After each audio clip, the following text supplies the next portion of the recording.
All right, welcome to season 2, episode 15 of the Neutral Zone. Stomps, are you fired up today or what? I've been looking forward to this episode since the end of the tournament. Absolutely.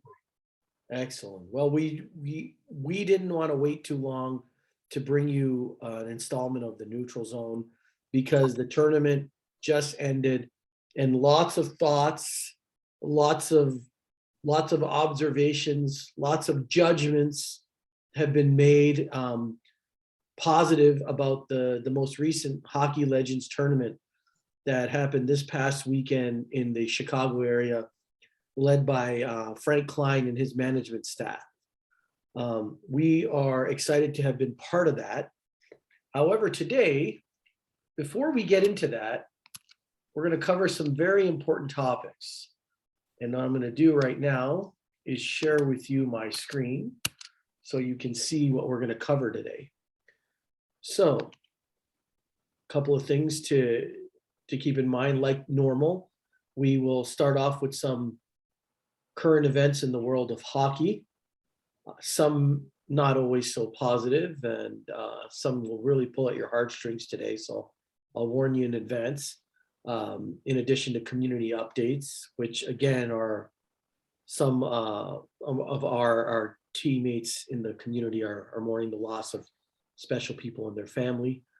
We were to welcome a special guest this evening. Due to family commitments, he backed out last minute. And so we're going to have to talk to him about where his priorities are. But we'll take care of that a little bit later on. And then the meat of the show this evening is going to be around the tournament recap. And I'll always look to my co-host to make sure that he drives that part of the segment.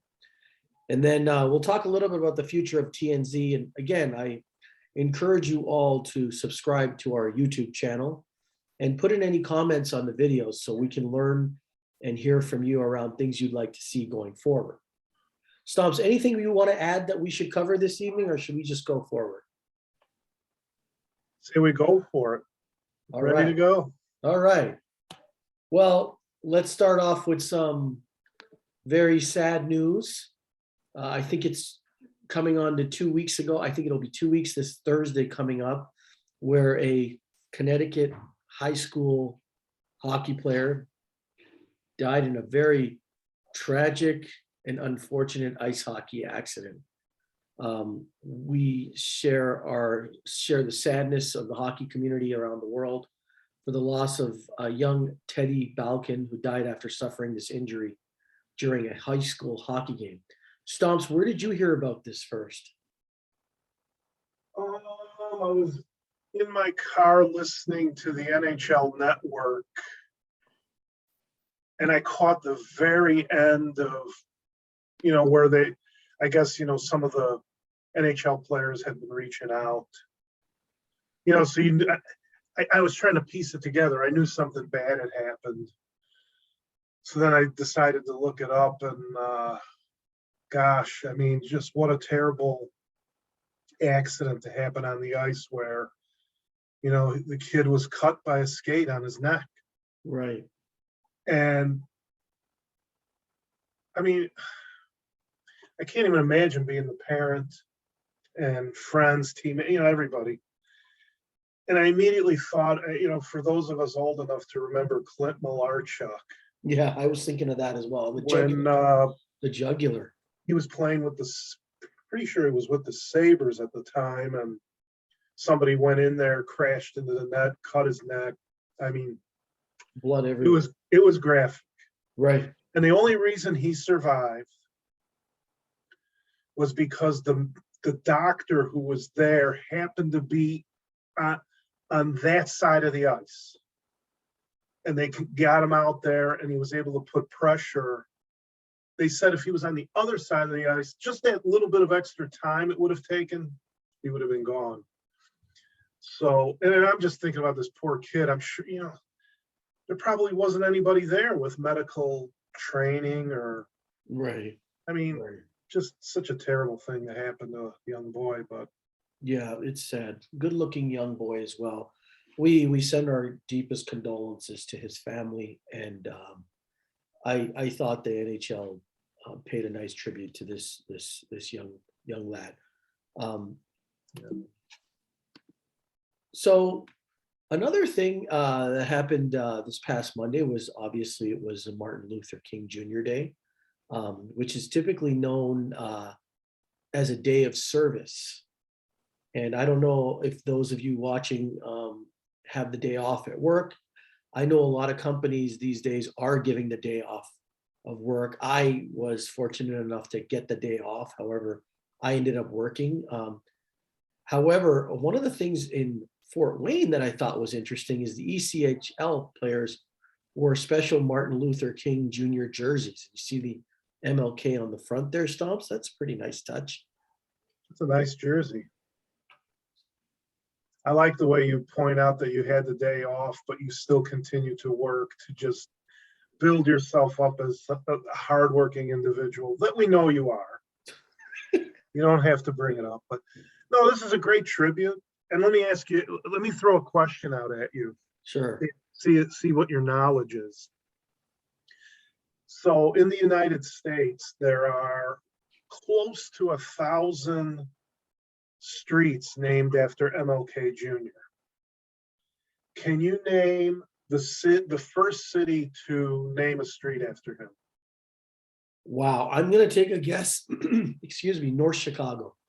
It was Chicago.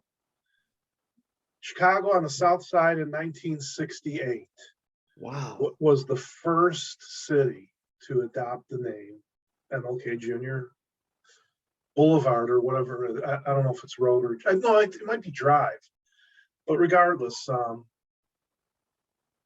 that's so we're ahead of the curve here in Chicago, but Well, well deserved, obviously.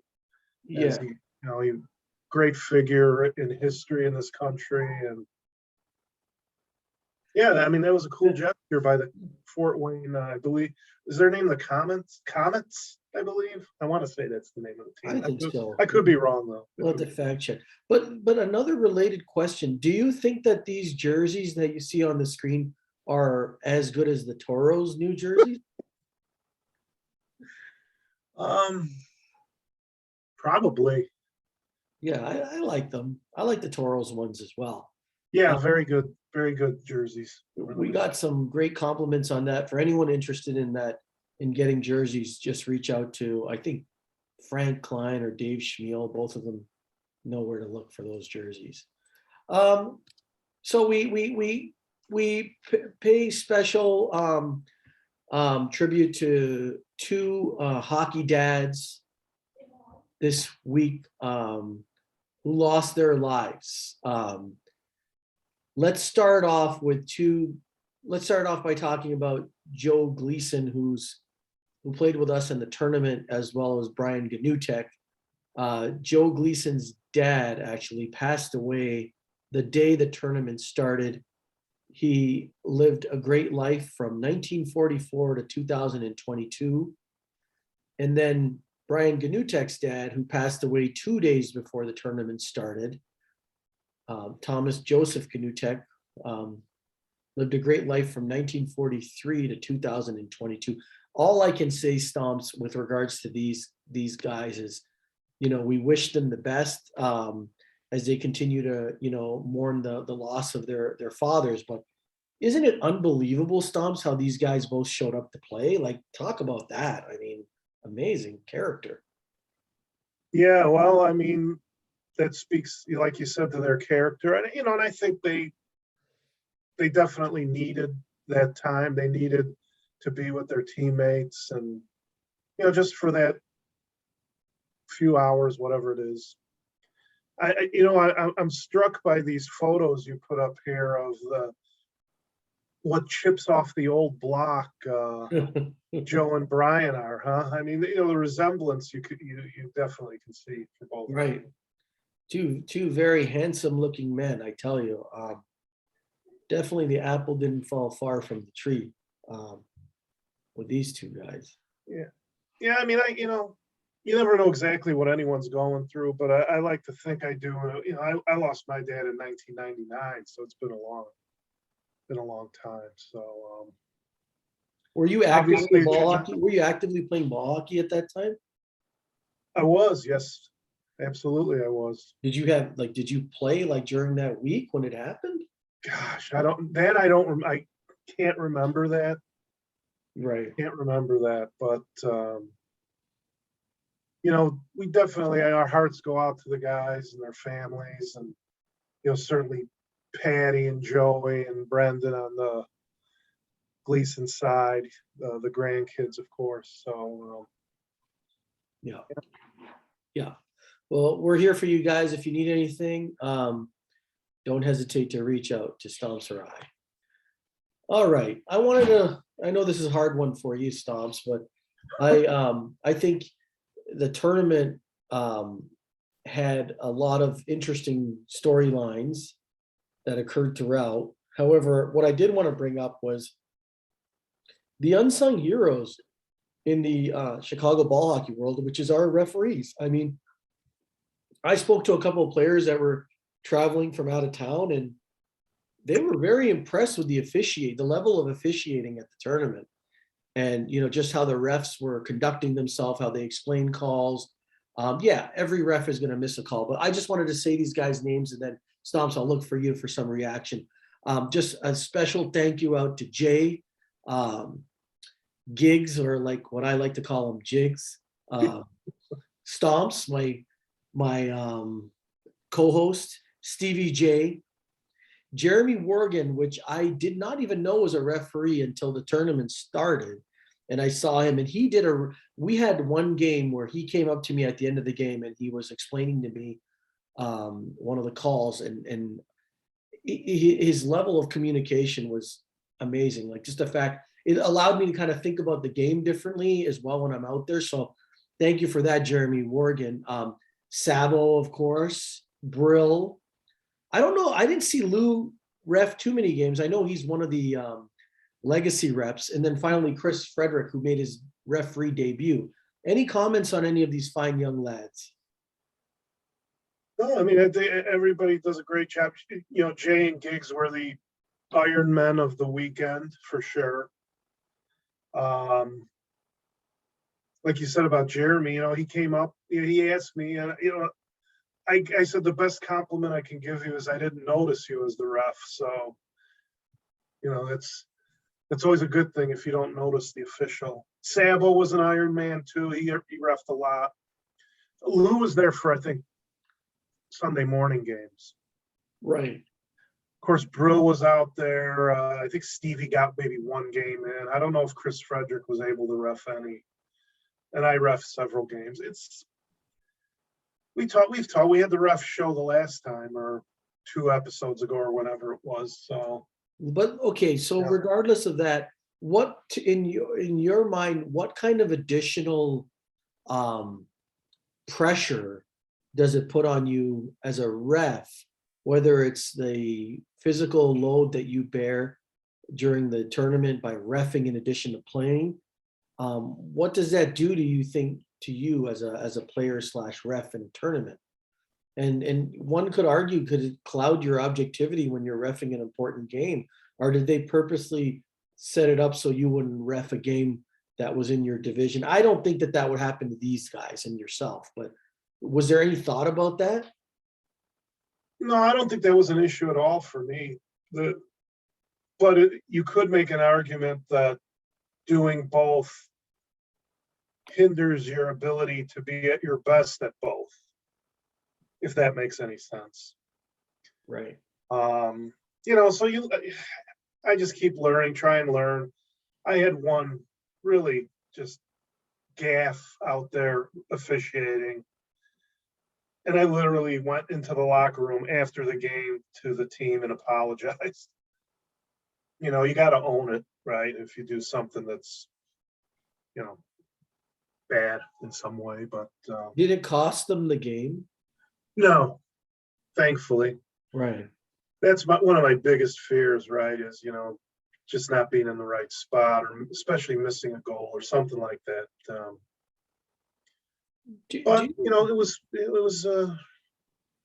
yeah, I think of the games I ref, there was one in particular that was hard. It was a hard game to ref. Right. There was a lot going on.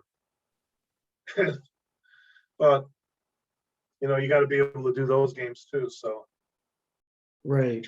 and probably as you will well know, the biggest benefit of doing this is the tremendous referees locker room that I have access to now. So, Right. And I have my media pass. exactly. We won't call out any particular refs for calls or missed calls or wrong calls. That's not what this show is all about.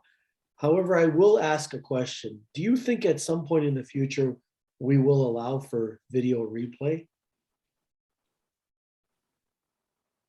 The only problem with that is I think, we don't, there's technology obviously to do that, but I don't think we're set up in a way where we can do it quickly.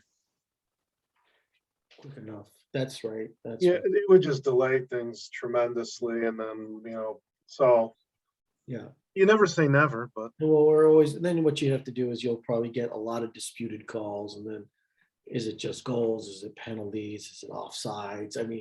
All sorts of things will now be opened up to video replay. But you bringing that up, I will point out that, that's a challenge for us. We don't have the benefit of a replay. We got to try to be right on the spot. We don't have replay backing us up, so Right. on a call. But this is what it is. Well, yeah. Kudos to you guys.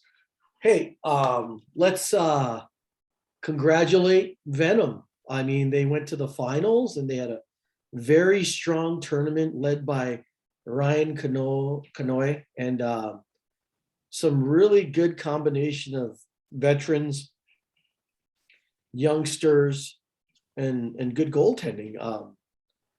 You have anything to say about this team? You probably saw them more than I did as a ref.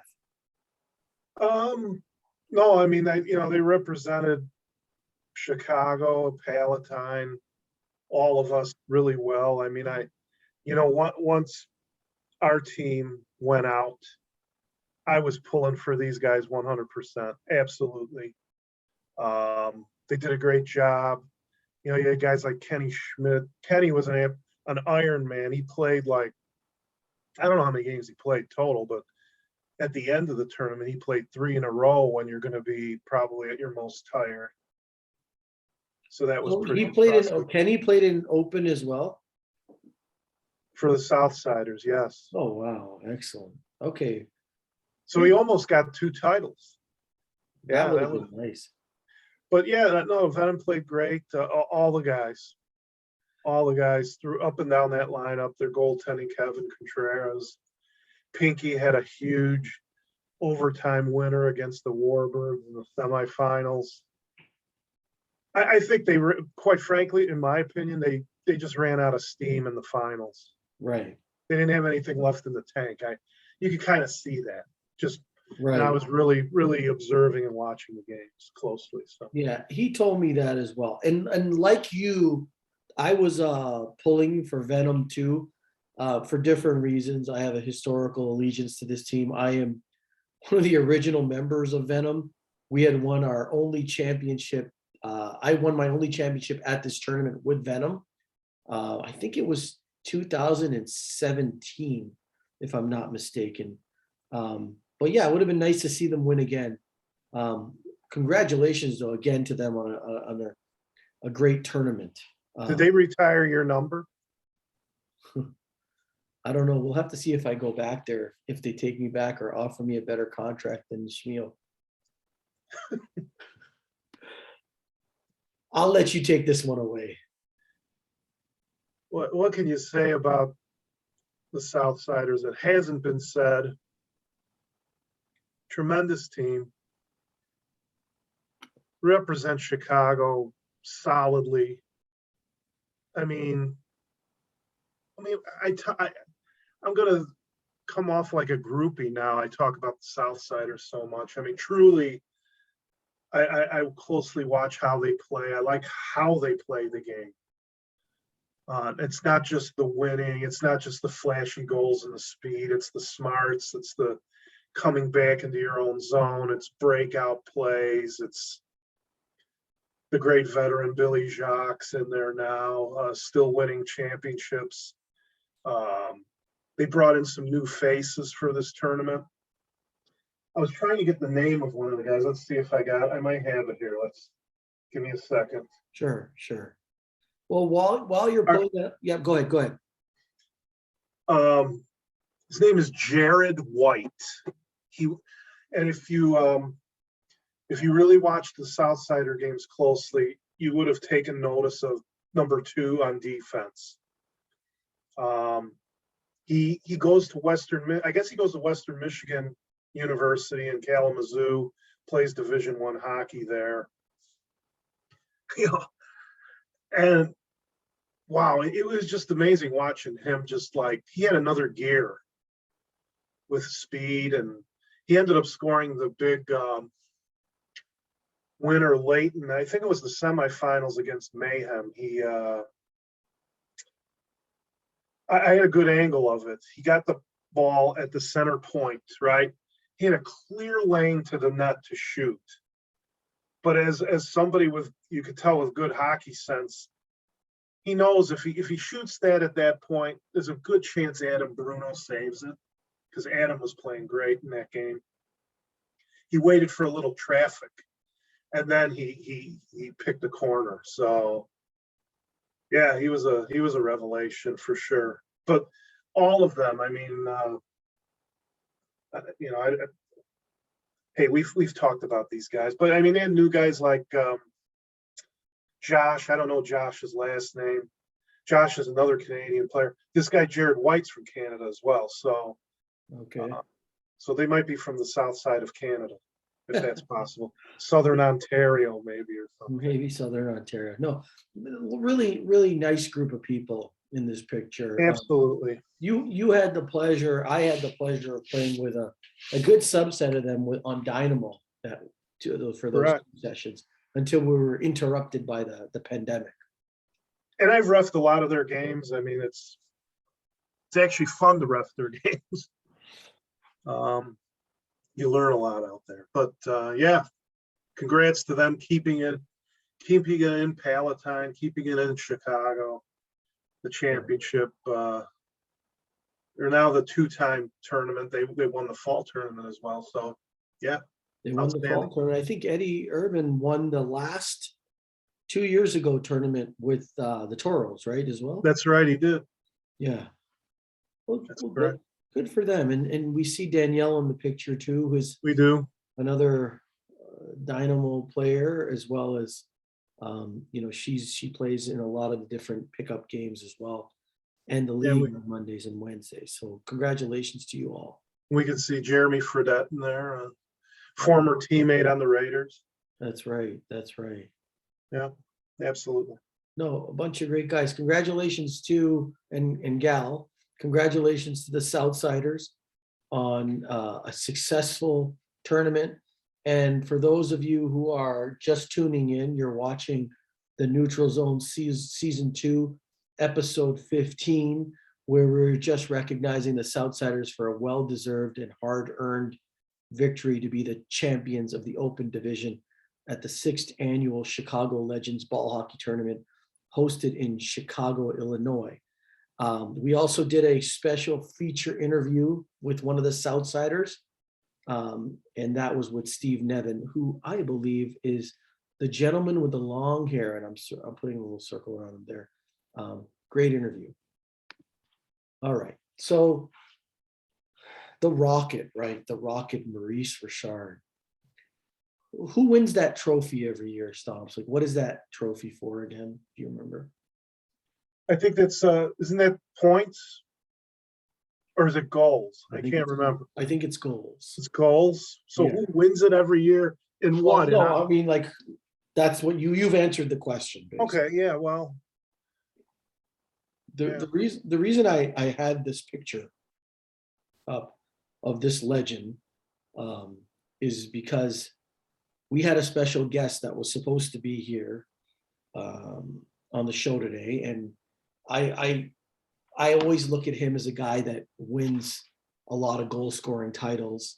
He goes to tournaments, he racks up a lot of goals. Definitely wouldn't say that he racks up a lot of points, but he racks up a lot of goals.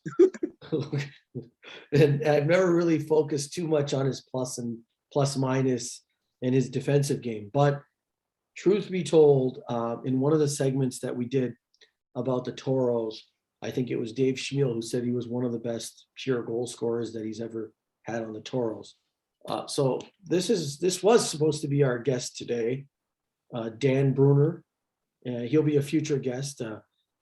Hopefully, he'll be able to make up for his failure this evening in showing up. But I wanted to sort of just throw him out there and get a reaction, Stomps, to you with his photo. Well, instead of Dan being on the show, I do have, if you could see this, a wooden spoon from Ragu, gotten from Dan Bruner from his company. He gave these away at one of the tournaments a few years ago. And I think he maybe carved this out of some of that wood you see him chainsawing there. Right. And I heard, I don't know if this is true or not, but I heard that's how he makes his hockey sticks. But you're right. I mean, the guy's lights it up. You could always count on Danny for some offense. I wanted to ask him, just some questions about that and his Philadelphia ties, Pittsburgh ties that he has to both of those Pennsylvania cities. But once we get him on the show, I'll save that stuff for them. Well, it is good to know at least that Ragu spoon was more reliable than Dan Bruner. Dan, you're always welcome on the show. And we know that you had a pretty good front row seat of the tournament. So we were hoping we could get your perspective. But that's okay. You're always welcome on the neutral zone, buddy. All right. So we talked about the champions. We talked about the runner-ups. We had a session a couple of weeks ago, or an episode a couple of weeks ago with Frank to talk about the tournament, where Stomps asked him some really tough questions, as he usually does, well-prepared questions. We wanted to go over a couple of things that showed up at the tournament. And Stomps, this might be more of me asking you because of just your intelligence quotient when it comes to hockey, your understanding of the game. I like to call you a student of the game. So I wanted to get your opinion on some of these bullet points here and sort of, see where you stand on some of the who or what team was the biggest surprise that you didn't expect? Good, bad, underachievers in the tournament, teams that you expected to do better than they did. I think we all know what that team is. The brightest future in terms of team and player. What you think of the open and rec system that's at the tournament. And finally, I want to get your take on what you think about having a Masters division in these tournaments going forward. So let's start with the biggest surprise. What was your biggest surprise? All right, my biggest surprise is going to be a surprise probably to you and others viewing. So, I obviously played, I ref, and watched a lot of this tournament. Not 100% of the games, but close to it. And one of the teams from Pennsylvania, the Assassins, and congratulations to them for winning the rec division. They had a guy on their team, number 33. His name is Colin Falk, F-A-L-K. The reason I bring this guy up is, and you can ask Ganutek or anybody else who's watching closely, every time the ball ended up on this guy's stick, it ended up in the net. And I am not exaggerating. I mean, I would love to know, because we kept score. There were score sheets for the entire tournament. and I would like to know, because I think he played a little bit in the open with the Warbirds, I want to say. So he did a little of both, but he was fully with the Assassins and Rec. He was lighting it up. He had to easily been in double digits for the tournament. And I'm just going to be 100% honest, I don't know this guy. And if you saw him, you would say, no way. Because he's kind of a pudgy guy. I think I saw him between games, two-fisted with a couple of hot dogs in his hand. And then, but all he did was score goals. He knew how to get to the right spots. He had a great shot. Wow. So that's my biggest surprise. Okay. Wow. And that's good to know. And hopefully he can hear all those comments, and we'll make sure that we get the neutral zone televised across the country. And no offense to him, he gives us roly-poly hockey players hope, like myself. No, he was a younger guy, but I'll tell you what, the ball was just going in the net when he had it. And we were all looking at each other like, can you believe this? And he was just, and this wasn't just getting lucky, once or twice. I mean, he knew what he was doing. So, well, congratulations, Real Colin Falk and the Assassins. We look forward to you returning to the Chicago area for future ball hockey tournaments, and maybe you can be a guest on this show sometime. I got one more surprise. Okay, all right. We're all about surprises here. This was a interesting moment in a game between the Assassins again and the Stingrays, which this was in the semifinals of Rec, and the Stingrays is Gabe Farrar's team. And it was late in the game, and I think the game was getting a little bit out of hand score-wise. Assassins were winning. And their goalie froze the ball.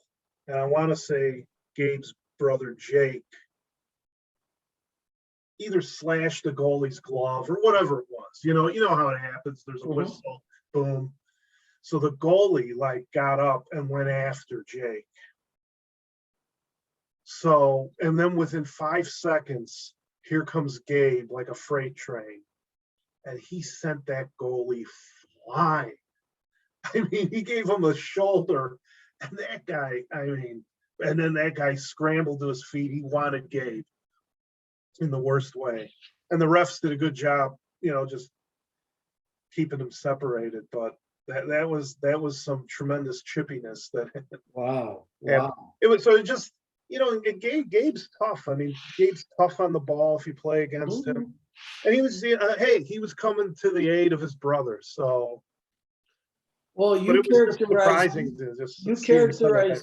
characterize Gabe as one of the hardest working players on and off the ice, and I thought that was a real nice compliment.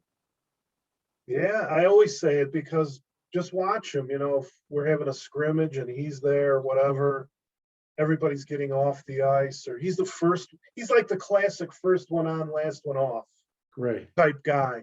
He's always working on his shot, working on his moves. I notice. Right. Yeah. Underachievers or underachiever. Who do you think? What team was? Let's use a team. Let's not use a person here. Well, we know the underachiever is definitely the team we played on, the Toros. Right. We were technically defending champions from the last time they had a January tournament, and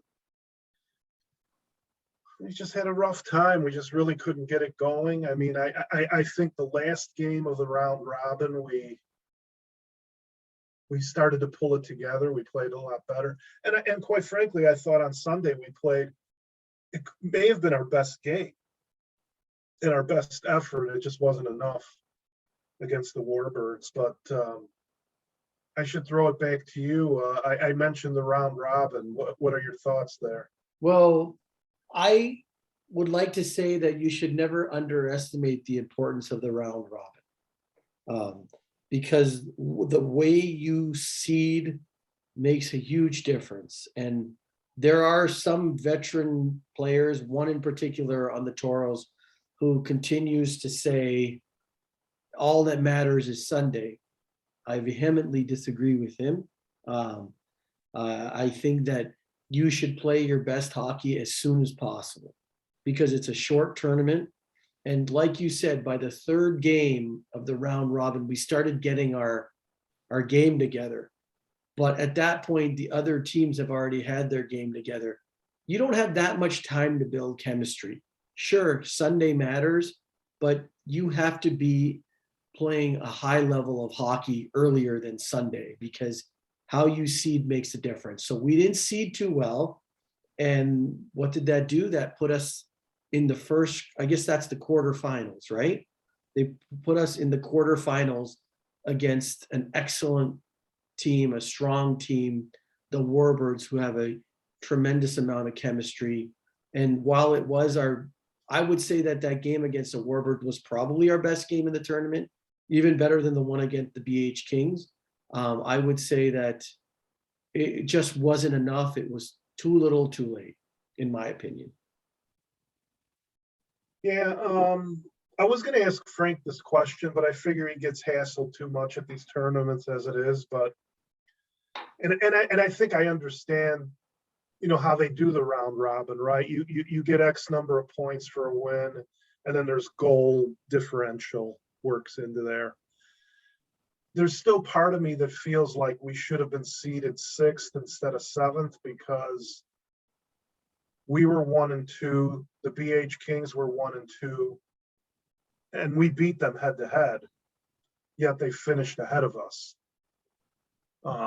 It seems like head to head should be a first tiebreaker there instead of goal differential, but it's probably just the way it's set up. And that could have made a difference. I mean, who would we have played? I mean, if we would have been 6th, would we have played Venom? Yeah, I think we would have played Venom.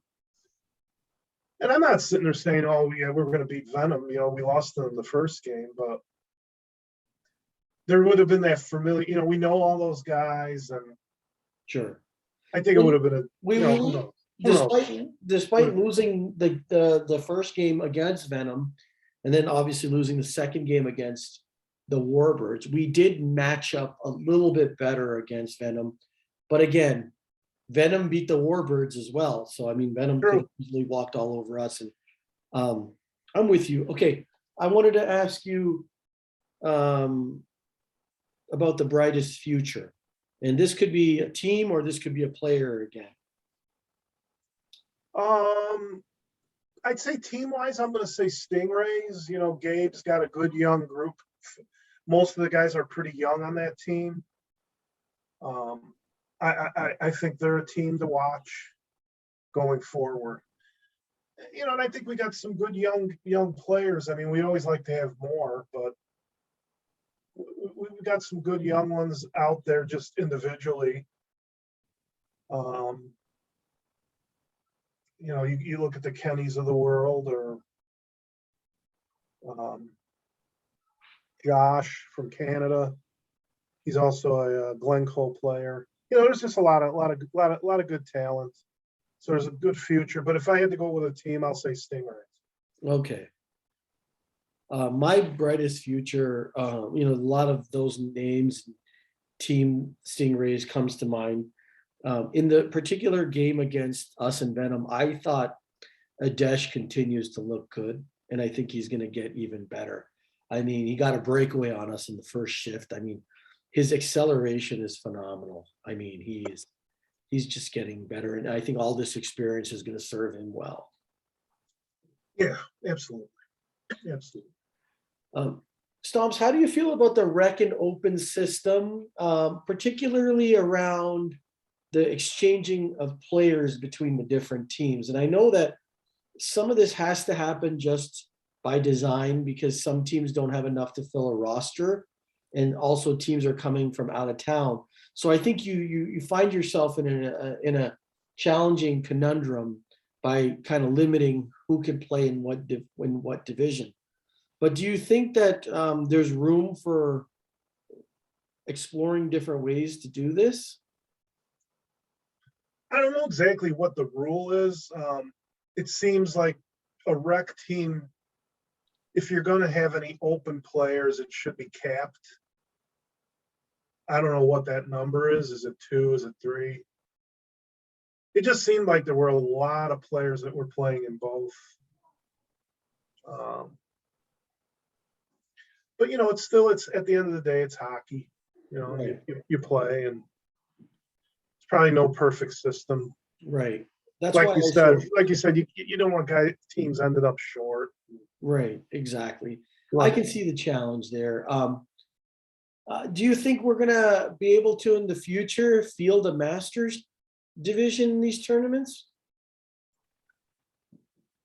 I don't know what the answer is there. Like, I feel like our team was a Masters team anyways, with the exception of a few players. I would love to say, personally, I'd like to see it. And I just got to tell you something. There were some things we always know when we go to when you're in a tournament, you have to gear up, right? It's not your Monday night Palatine game, or it's not a stroll in the park at Woodridge or whatever. Not that Woodridge is a stroll in the park. I'm not. You know what I'm saying? It's tournament hockey. Even when they had the Woodridge tournament a couple years ago, it was cranked up, right? So everybody's really geared up. And it just seemed to me there was a lot of moments that were really dirty, borderline dangerous plays happening in games. And quite frankly, at my age, I don't want to be jammed into the boards and that kind of thing. It's just, I'll give you an example. In the championship game, it's Assassins and Venom. Stevie J, our guy, and I'm not just bringing this up because it's Stevie. I'd bring it up if it was anybody. And I was sitting right now on the glass where this happened. Ball goes up in the air. Stevie's looking for it. He's about 3 feet from the boards. He's going to get it with his hand. Guy on the Assassins shoved him, as hard as he could into the boards. And he had that 3 feet. It was just really a dangerous play. I think the ref did call a penalty, but I hate stuff like that. We all got to go to work the next day, and And he's okay. I'm glad he's okay. yeah, as far as I know, he's okay. Yes. So, but there was just a lot of guys went down with some pretty nasty hits. Right. And this is, I'm sorry, it's not ice hockey, and it's not high level ice hockey. It's, so yes, I'd love to see a Masters division. Sure. I'd be all for that. Likewise as well. Is this the last slide on the tournament? Yeah, but we can talk about Well, please talk more about the tournament if you'd like. well, and again, you gotta hand it to Frank and any other volunteers who helped. Let's face it, it was a highly successful event, in my opinion.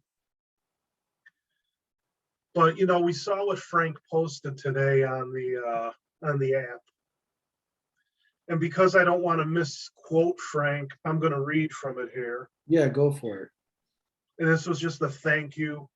I want to thank everybody who participated in the tournament this past weekend, particularly the captains, referees, volunteers who put in their time and effort to make this weekend possible. 2022 Chicago Ball Hockey Classic was the final tournament I will run in its current format, and possibly the last one in any case. I'm going to take some time and reevaluate where things are before I decide what will come next. So take that for what you will. Yeah. Well, that's breaking news to me because I haven't been on the app all day. So that's interesting. I'm sure as he does his post-mortem about the tournament, when people do these kind of things, it you can really get burned out and fried, and you get tired and you always think I'm never going to do it again. But then when you think about how many people's lives you can affect with these things, and the excitement and what comes out of that, knowing Frank the way I know him, I don't think that's the last we're going to see of Frank organizing a tournament, but that's just my opinion. Frank, if you're watching out there, no offense to you, but I think you're going to be back and you're going to be running these the way you always do.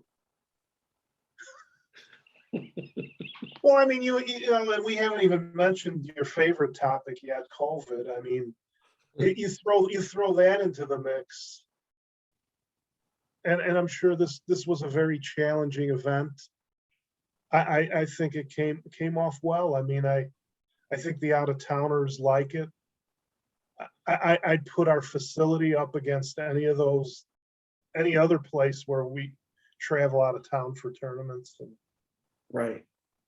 you know, so And others have said that too, just so you know, in one of our exclusive interviews, one of the interviewees, I think it was Richie Allen, had said that, and he's seen a lot of different facilities. It's Richie Allen from Pittsburgh, right? Pittsburgh via Naperville. Yeah. He had said that. Yeah, I echo your comments, Stomps. I mean, really, really well run tournament. Given the COVID challenge, it was able to be pulled off. And I think, listen, you said this is my favorite topic. I will tell you though, truth be told, I don't think COVID's going anywhere. And I think it's just going to be like something we have to live with. So if this is the new normal, it's the new normal. And I think we'll have tournaments going forward. I think it'll start to ease a little bit depending on the season. Maybe a thought is not to do this in the winter months when COVID rates are so spiked, like the flu season. Just a couple of thoughts, but you know, Frank, we thank you for your efforts in putting together a successful tournament. All right, so a couple of exclusive interviews that Stomps and I conducted over the weekend. We would like you to, again, focus your attention to our YouTube channel and catch these exclusive interviews. Stomps, tell us a little bit about this one. You were the lead interviewer on this one. Well, Richie played for the Celtics and the Assassins. And, you know, what was really interesting was, just for me, was the fact that he lived here in where I am in Naperville for 10 years. He graduated in 06 from Naperville Central. My one son graduated from Naperville Central in 07. I haven't, he didn't seem to remember my son, but that's okay. I mean, he claims to have taken Candace Parker, the famous female basketball player, to prom. Homecoming. What was that? Oh, I thought it was homecoming. I thought he said prom. Well, whatever, one of those bands. No, but he was, you know, it's just really interesting because when he was out in this area, circa, you know, 2005, 2006, that time frame, he said he had no clue ball hockey existed until he moved to Pittsburgh. And then, wow, here's all this ball hockey. So he hasn't been playing a real long time, but he doesn't show it. He really good player, quick, smart. Yeah. Yeah, good guy. Really he was a pleasure. He was a pleasure to meet at the tournament, and we had a good chat with him. Please log into your YouTube channel or your YouTube account and watch this interview. Stubbs, how much more can we say about this terrific franchise, the Southsiders? Yeah, and Steve is a great guy. He gave us a great interview. You know, so I'm not going to cover the same ground I did already when we talked about the Southsiders, but and we interviewed him before. This is well before the championship games were taking place. So, yeah, it's always a pleasure to talk to Steve. Absolutely. Yeah. When Stomps and I approached him and a group of guys to do an interview, he was the last man standing, basically. Yes, he was. And good sport. A great sport, and a special something we want to say to you, Steve, is not only congratulations on winning the championship, but one thing that goes overlooked is you get the pleasure of playing with your brother Isaac Yeah, on your squad. So I think that's a real treat to see you. Stomps is very familiar with winning a championship with a father and son duo a couple of years ago. And how special is that, right, Stomps? I'm trying to remember which pair you're talking about, the Well, Dantes or the it was the Dantes, it was the Gleasons, it was Gleasons. the Decharias, right? Oh yeah, oh that's right. We had a lot of Yeah, father-son duos. That's true. yeah, Absolutely true. Yeah, so playing with your brother, that's really cool. Yeah, yeah. absolutely. But Ike wanted no part of an interview. He had no comment for us. Yeah, right. He was one of the ones that's scattered away. Yeah, absolutely. Take it away with the manager, the general manager of the Toros. What can you say about Schmiel? He cares so much. He really wants to make sure all the Toros have a good time and that we stick together. And we definitely want to win. I mean, of course we do. But even in defeat, just classy all the way. Yeah. It was great playing with you, Shmuel, and playing for you as my first year on the Toros. I was a little surprised that he stuck around so long on the final day, though. That's very out of character. He must have had nothing going on. It certainly wasn't tucky time during the day. So that perhaps was why he Yeah, had to show off his Tom Brady jersey for 2 or 3 hours. right. Well, listen, on behalf of the Toros, sometimes people don't like to be, brought in the spotlight, but appreciate all the little things you've done for the team, like Stomp says, and, just arranging and paying for those jerseys. I thought that was a real classy move on your part. Let's go to the final interview. This was a 2-for-1 special inside of the organization's, I guess we'll call it the special press box. Yeah, Chris he's always a presence at the tournaments. He's always helping Frank out and doing a lot of administrative stuff. So, we got to talk to him about that. He got to play a little, his new foray into reffing. And then, of course, the great Slam and Sammy Espinoza, who joined us on the Toros, as a young guy, took a leadership role, trying to rally the troops between periods. And it was good to see that, I thought. I agree with you. And Sammy's parents were at the game. I didn't get a chance to meet them. Yeah. So Sammy scored a big goal as well for us. A nice one-timer, I think, right? Yeah, a little pass across, and yeah, he scored one of our few goals in the tournament. Was that pass made by Clint Vogler? It may have been. You know what? I think it may have been Jeremy. Okay. Karian. Wow, what a pass. On a power, I think. Please take a couple of minutes in your day to check out these exclusive interviews. I think what we'd also like to do is broadcast the neutral zone across the country. So the hopes is that, Frank, when you see this, you're able to email the links of not only these interviews, but this exclusive episode as well, where we do a tournament recap. And so that all the folks that traveled so far across the country can watch these tournament recaps and interviews. And we appreciate those teams coming out for sure. They make it a successful tournament.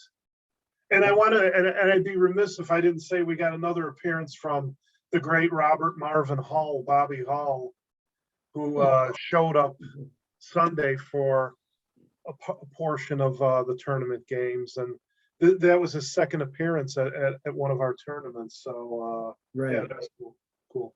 That was pretty cool. I saw some really cool photos. I had wished I was able to share them. We'll maybe share them in the next episode. And I wish one day we could see if we can get him or Brett Hall on the neutral zone.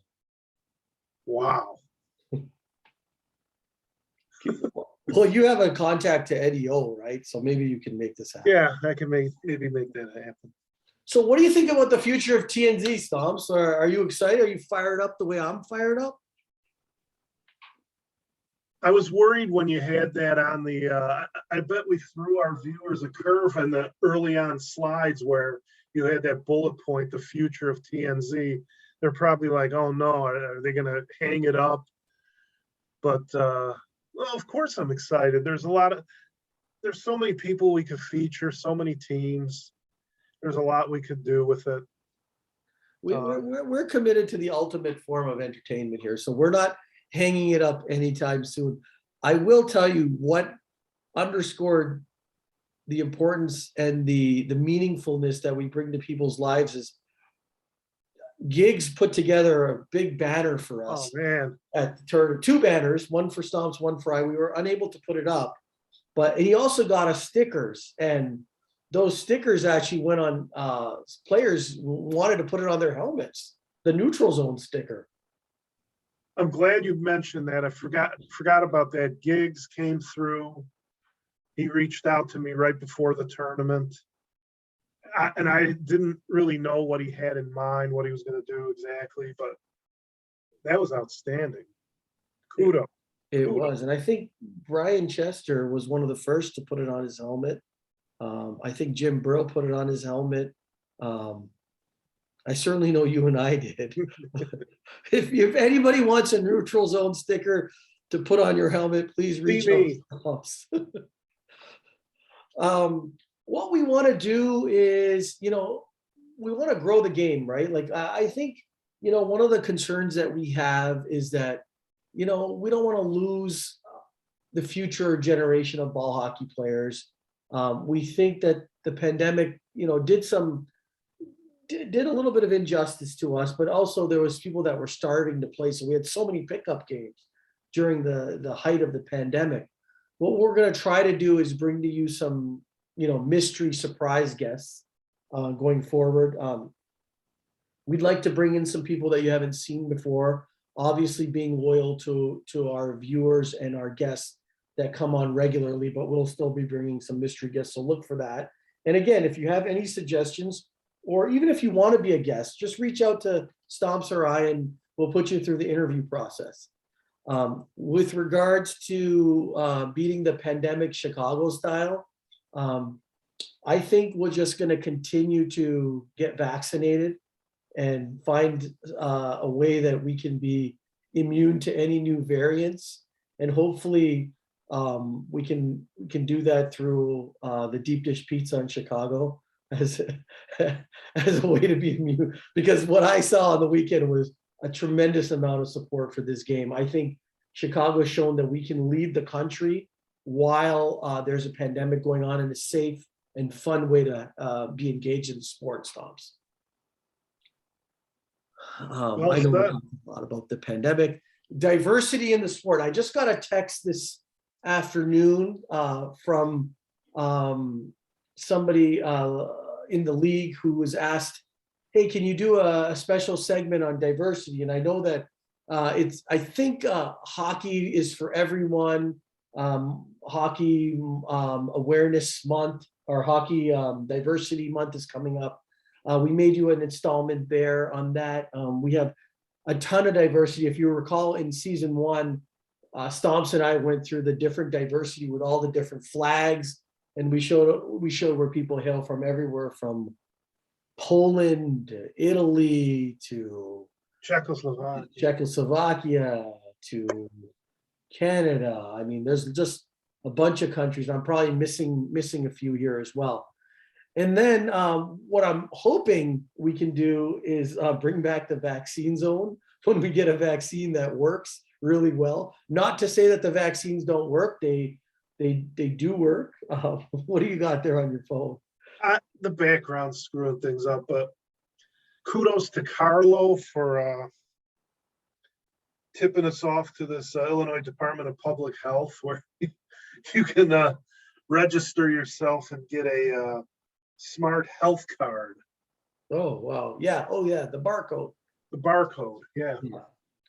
One thing I did want to mention before we wrap up, Stomps, a special recognition to someone in our ball hockey community who is so committed to the sport, continues to show up, a veteran, And I just want to just recognize Steve Givens for just being such a great teammate and just being just a wonderful person to be around, all in all. Steve's fired up. We got tickets to go see Wasp in concert next December. So we'll be there with Schmiel. Bobby D's going. Let's see if we can get more of the players out there to support this wonderful hard rock. That's great. Well, Stomps, anything else before we close out on this really lengthy episode of the Neutral Zone? How long did we go? It was pretty long. Yeah. No, I think we hit on all the spots we wanted to, especially with highlighting the tournament. And yeah, good job, Nav, on the slides as usual. My pleasure. We're out. Thank you very much. You watched season 2, episode 15 of the Neutral Zone with me and my esteemed co-host, Stomps. Thanks for tuning in. Please subscribe. God bless.